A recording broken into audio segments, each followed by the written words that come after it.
साखीगोपा बजार प्रस्तावित rail overbridge निर्माण निमंते स्थानांतर एवं बजार संप्रसारण पर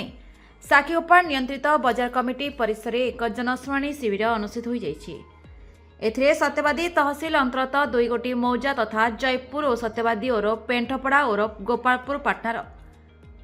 3.8355 डेसिमेल घरोई जमी और देवतर जमी अधिग्रहण निमंते रास्ता एवं पूर्त विभाग पुरी कर्तृपक्ष प्रस्ताव प्राप्त होगा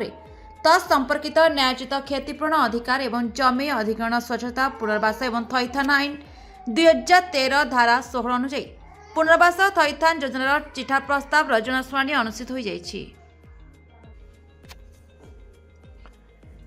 आयोजित शिविर में अतिरिक्त जिलापाल डॉ शरद महापात्र राजस्व अध्यक्षता करते। उपजिलापाल राजकिशोर जेना, भूअर्जन अधिकारी प्रशांत कुमार जेना, तहसीलदार संतोष कुमार पाणिघाई, स्वतंत्र भूअर्जन अधिकारी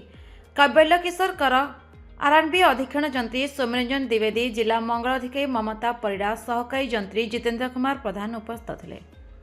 प्रारंभ में उपजिलापाल द्वारा पुनर्वास और थैथान संबंधित चिठा उपस्थापन कर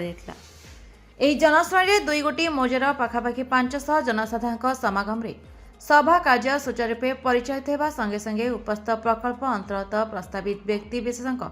लिखित आपत्ति अभियोग सहित प्रकल्प प्रभाव संपर्क में मतामत ग्रहण कर संपूर्ण सभा कार्य भिडियोग्राफी कर सत्यवादी राजकिशोर सेनापति report the Republic Odisha 24 news.